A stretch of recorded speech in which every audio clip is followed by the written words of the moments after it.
Chapter 30. Lee Grant settled into the car that would take him away from the farm where he'd found refuge after running away from home. He'd gotten lost. He'd certainly never intended to end up here. He surveyed the dusty barnyard in front of him, the ugly ruts of dried mud where tractors and trucks had left their tracks. He stared at the ramshackle barn and the peeling paint on the weathered house, sights that he should have been entirely foreign to him, but weren't. He Luke gulped, unable to keep thinking in his new identity quite yet. It was too soon, too hard. When his shoulders still felt the warmth of Mother's last hug, he looked down on his hands, clenched together in his lap, looked down, and they were already seemed like someone else's against the background of his crisp new trousers. No more ragged blue jeans, the hand-me-downs, flannel shirts for him.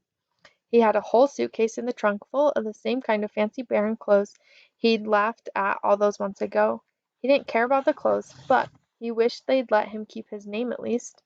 Yet Jen's father had been proud that he'd gotten to keep the same initials. A rush job like this, it's a wonder you're not stuck with Alfonso Xerxes. He bragged in the letters he'd dropped off the night before, pretending he was just coming to ask Luke's parents to cut back the willow tree that draped over onto the Talbots' land. The real Lee Grant was a baron. He had died in a skiing accident just the night before. His parents wanted nothing to do with Luke.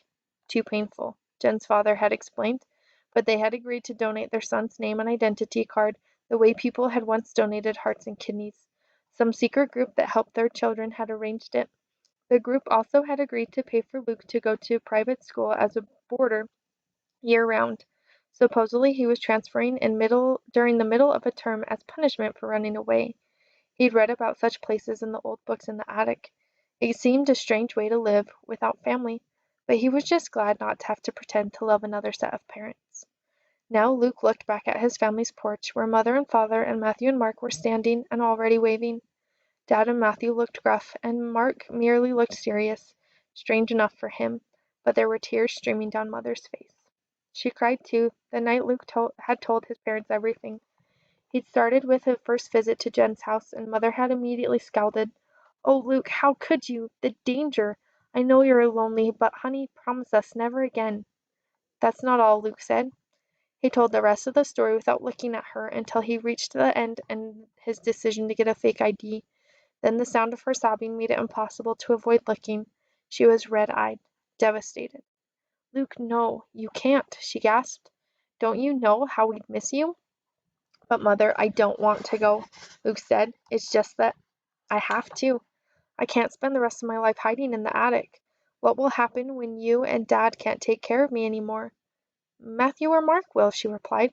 "But I don't want to be a burden on them. I want to do something with my life. Figure out ways to help other third children. Make—" All the things he'd thought of sounded too childish to explain, in the face of his mother sobbing. So he finished weakly. "Make a difference in the world." "I'm not saying you can never do that," she answered. "But that's years away. We'll figure out some way to get a fake ID for you when you're grown up somehow." She turned to Luke's father. "Tell him, Harlan." Dad sighed heavily. The boy's right. He needs to go now if he can. Luke could tell his father's words came out painfully, but they still stabbed at him. Maybe part of him had been secretly hoping his parents would forbid him to go, would lock him in the attic and keep him as their little boy forever.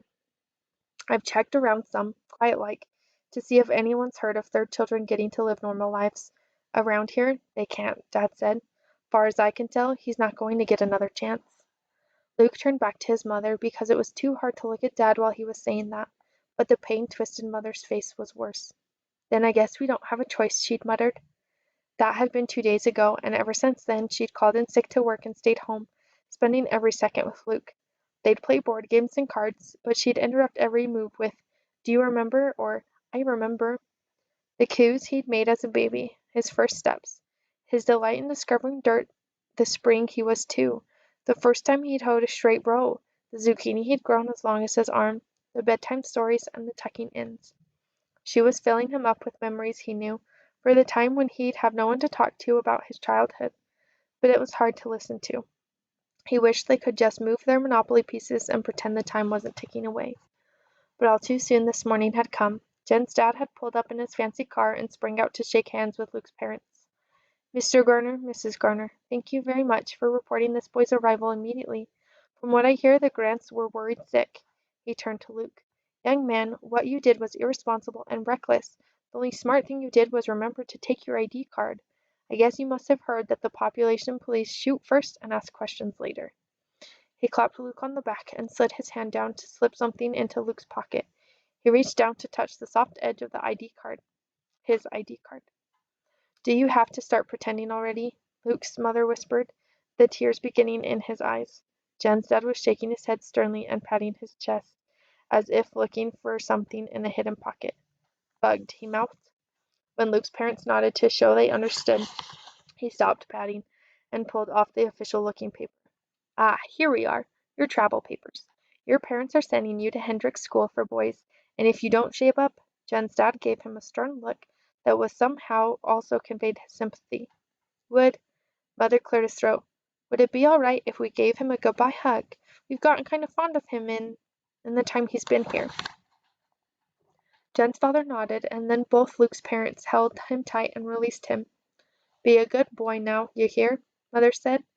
Luke could tell she was trying to make it jokey, the way she might talk to some other mother's runaway son. But for the life of him he couldn't come back with a joking response. He only nodded, blinking hard. And then he stumbled to the car and tried to be Lee. Jen's dad circled the car and slid in on the driver's side. He started the car and pulled out. You're just lucky you're getting such a highly paid chauffeur, he said. If I weren't a personal friend of your father's cousin. Luke wasn't sure if there was a hidden message in the words or if Jen's dad was just talking for the sake of the bug.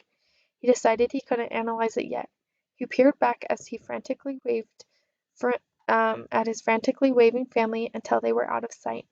Soon the car was passing the other side of the barn and the field beyond Luke's view had never seen, though he'd lived his entire life within 100 yards of them. In spite of the fear gnawing in his stomach and the anguish of missing his family already, he felt a thrill of excitement. There was so much to see. He'd have to tell Jen.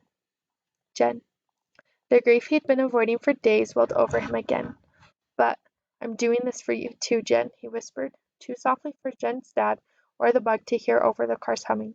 Someday when we're all free, all the third children, I'll tell everyone about you. They'll erect statues to you and name holidays after you.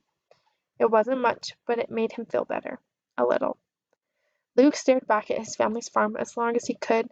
He could see just the roof of Jen's house beyond the sparse line of trees, and then, in no time at all, it seemed everything familiar disappeared over the horizon. Lee Grant turned around to see what lay ahead. The end.